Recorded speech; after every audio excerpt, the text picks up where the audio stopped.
등교 시간이 8시 30분으로 조정된 첫날 학생과 학부모들은 대체로 반겼지만 일부 혼란도 발생했습니다. 나 홀로 이주가 많아 학교가 비지 않을까 걱정했던 빛가람 혁신도시학교에 학생들이 빠르게 차고 있습니다.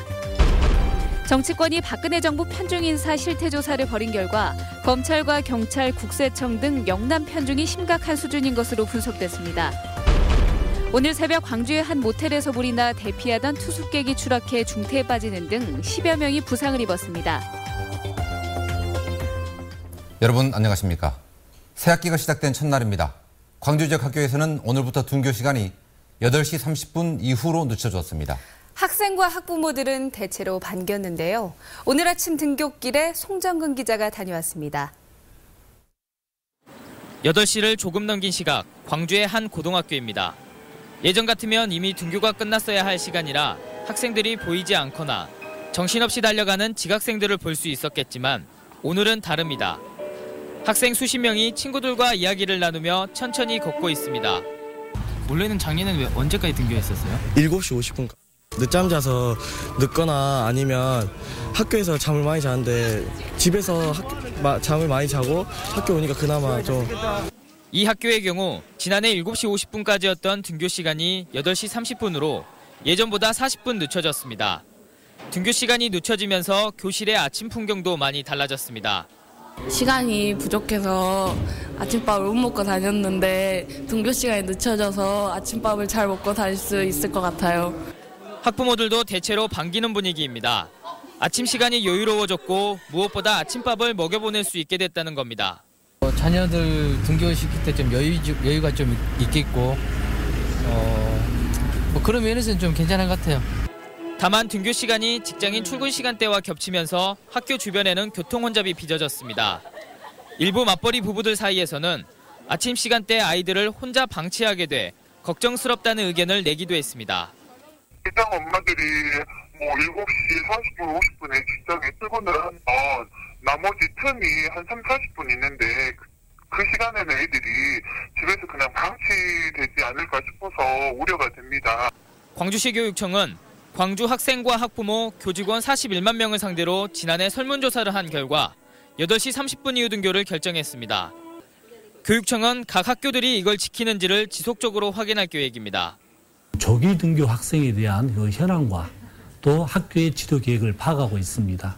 실제 이것이 잘 지켜질 것인지에 대해서 우리 교육청에서는 지도 점검단을 금주중에 꾸릴 예정입니다. 광주 시내에서 8시 30분 이후 등교제의 대상이 되는 학교는 초등학교 152개교, 중학교 90개교, 고등학교 67개교 등 모두 309곳입니다.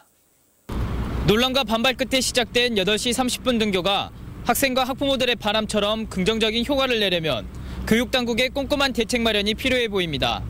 MBC 뉴스 송정근입니다. 빛가람 혁신도시 학교에도 새 학기가 시작됐습니다.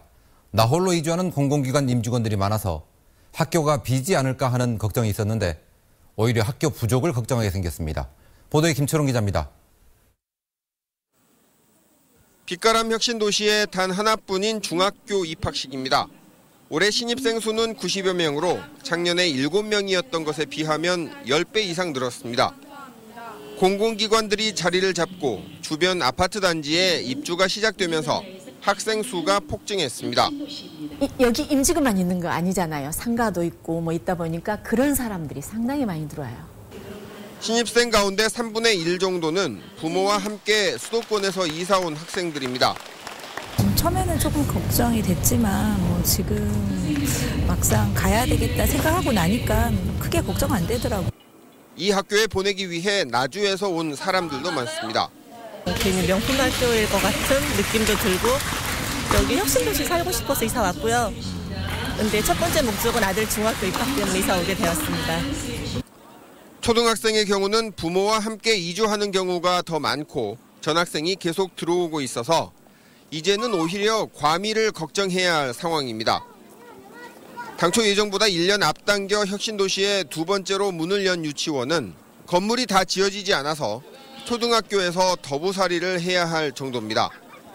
다만 고등학생의 경우는 부모와 함께 이사 오는 경우가 적고 학부모들의 불안도 여전합니다. 혁신도시의 인구 유입은 물론이고 혁신도시에서 초등학교, 중학교를 나온 학생들이 다른 지역으로 빠져나가지 않도록 하기 위해서라도 대책 마련을 미리미리 해야 할 것으로 보입니다. MBC 뉴스 김철원입니다. 오늘 새벽 광주의 한 모텔에서 불이 나 투숙객 10여 명이 다쳤습니다. 한 명은 대피하다 추락해서 중태에 빠졌습니다. 불은 크지 않았는데 연기가 문제였습니다. 김인정 기자입니다. 모텔 베란다에 위태롭게 내몰린 투숙객들이 소방 구조를 기다립니다. 광주의 한 5층 모텔 지하에서 불이 난 건 오늘 새벽 5시쯤. 당시 모텔에는 몽골인 투숙객 10여 명 등 단체나 장기 투숙객이 50명 가까이 있었습니다.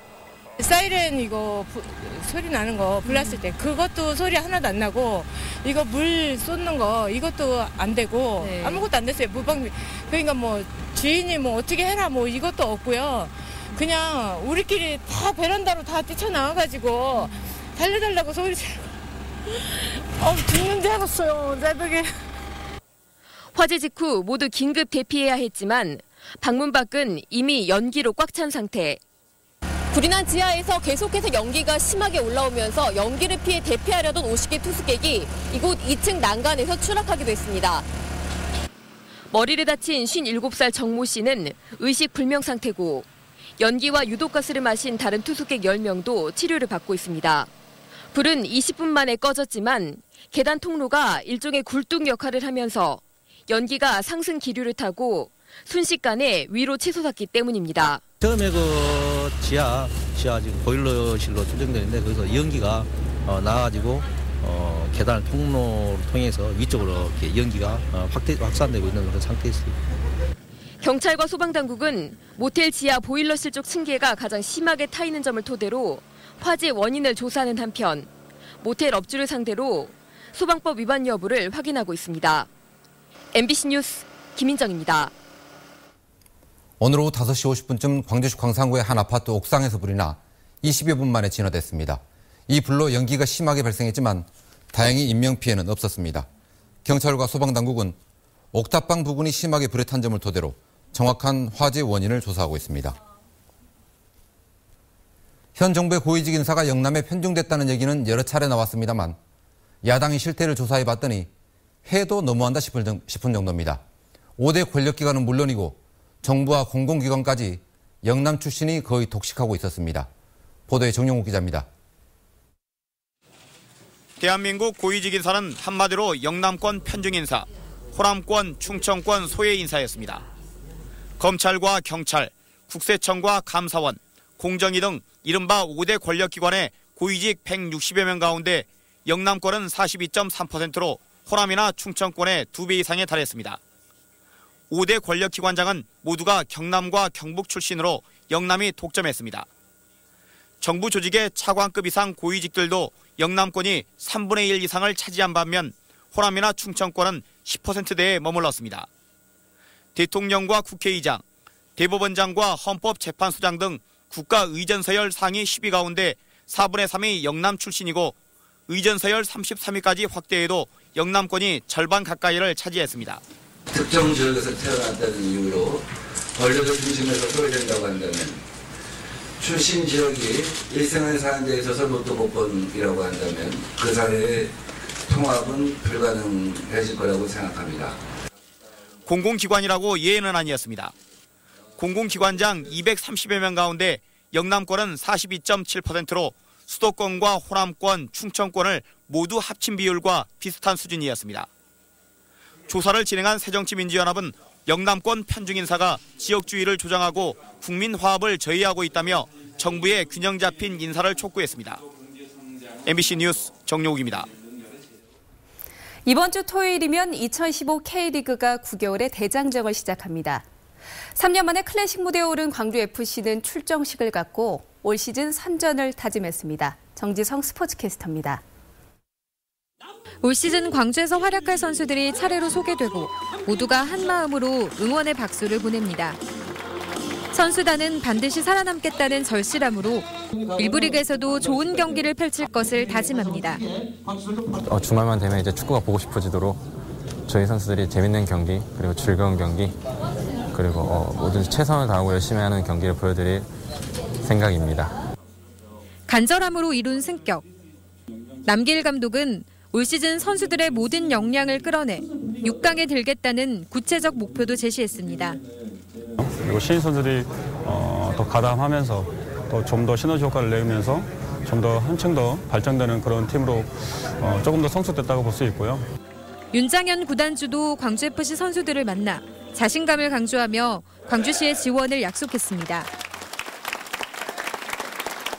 추경에서 25억 원이 저희들이 계상이 돼 있고 또 일부 기업과 시민의 관심도가 높아진 만큼 신바람 나고 활력을 기적 같은 승격을 이루었지만 앞으로 풀어가야 할 과제가 산적해 있습니다. 가장 큰 문제는 예산 부족. 클래식 팀에 걸맞은 예산이 필요하지만 메인 스폰서를 구하지 못해 발만 동동 구르고 있습니다. 광주 유대회 일정 때문에 시즌 전반기에는 홈구장을 쓸 수 없다는 어려움도 광주의 발목을 잡고 있습니다. 광주FC는 이번 주 토요일 2시 인천과 원정 경기를 시작으로 클래식 무대 재도전의 날개를 펼칩니다. MBC 뉴스 정지성입니다. 올해 F1 대회 무상과 관련해 천문학적 금액의 위약금 분쟁이 발등에 떨어진 불입니다. 도민 우려가 커지고 있는데 책임 있는 F1 조직위나 전라남도는 함구령까지 내려 모든 내용을 비밀에 붙이고 있습니다. 문현철 기자입니다. F1 대회 주관사인 포뮬러1 매니지먼트 폼이 전라남도에 계약상 심각한 하자 문제를 제기한 게 지난해 말. 국제 소송으로 번질 수 있고 적게는 수백억 원에서 천억 원의 위약금을 물 수 있다는 소문까지 불거졌습니다. F1 조직위원회가 급하게 영국에 건너가 폼 측과 위약금 협상을 벌였으나 결과는 전혀 알려지지 않고 있습니다. 조직위는 위약금 규모나 협상 내용은 물론이고 소송이 제기될 경우 대처 방안에 대해서도 아무런 확인을 해줄 수 없다는 입장입니다. 함구령까지 내려진 것으로 알려졌습니다. 아니 우리 입장을 지금 강력권이 지금 제기를 해놨어요. 예, 그렇게만 말씀드릴 수가 없습니다. 민선 6기가 출범하면서 전라남도는 사실상 F1 대회 개최를 포기했습니다. 개최권료 협상 불발로 무산된 지난해 대회와는 상황이 전혀 다른데도 개혁 위반으로 예상된 문제를 사전에 대비 안 한 게 이를 키웠다는 지적입니다. F1 대회 7년 개최 계약 내용은 물론이고 위약금 협상 내용까지 철저하게 비밀에 붙이고 있는 전라남도와 F1 조직위. 천문학적 위약금을 혈세로 물어야 하는 상황도 배제할 수 없는데도 단 한마디 해명이나 설명 없이 밀실 행정으로 일관하고 있습니다. MBC 뉴스 문현철입니다. 윤장현 시장이 5.18과 호남 비하 등에 대해 엄정한 대처를 주문했습니다. 윤 시장은 전 직원 회의에서 최근 한 검색 사이트에서 광주를 홍어로 비하한 일을 거론하며 광주 정신을 왜곡하고 시민의 명예를 훼손하는 사건에 대해 끝까지 법적 책임을 묻겠다고 밝혔습니다. 윤 시장은 또 5.18 역사 왜곡 등을 처벌할 수 있는 법률안의 국회 통과와 님을 위한 행진곡의 5.18 공식기념곡 지정도 적극 추진해 줄 것을 당부했습니다.